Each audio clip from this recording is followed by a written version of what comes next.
नमस्कार, मी राजश्री पुजारी. धागा फॅशन या चॅनलमध्ये तुमच्या सर्वांचे मनापासून स्वागत. तर आज आपण बघणार आहोत की पिको कसं करायचं. तर हा वन पीस मी शिवलेला आहे, अंब्रेला वन पीस आहे. तर ह्याला आपण खालच्या साईडला पिको कसं करायचं हे बघूयात. तर चला करूया सुरुवात.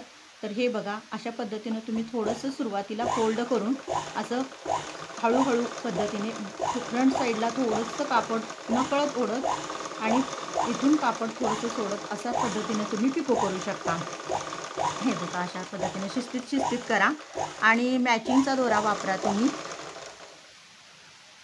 आणि तुम्ही हे अशा पिको अंब्रेला स्लीव्ज असू दे किंवा अंब्रेला फ्रॉक असू दे किंवा वन पीस असू दे, त्याला खालच्या साईडला तुम्ही पिकोच करा. कारण जर फोल्ड केला किंवा गोट जर लावला तर ते व्यवस्थित फिनिशिंग येत नाही. त्यामुळे जर असं पिको केलं ना तर फिनिशिंग खालून खूप छान दिसतोय आणि लुक खूप छान येतो त्या ड्रेसला किंवा फ्रॉकला. अशा पद्धतीनं तुम्ही पिको करू शकता. ज्या मैत्रिणी आता सध्या त्यांना काहीतरी घरात बसून छोटासा व्यवसाय चालू करायचा तर तुम्ही पिको फॉलचा व्यवसाय चालू करू शकता.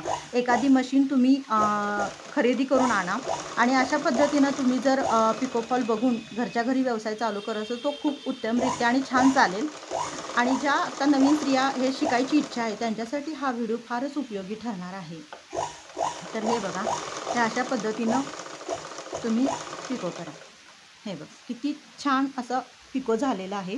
तुम्ही बघू शकता, व्यवस्थित असं पिको झालेलं आहे. असं पूर्ण राऊंडला तुम्ही पिको करून घ्या. तुम्हाला हा व्हिडिओ कसा वाटला हे तुम्ही कमेंट बॉक्समध्ये कमेंट करून सांगा.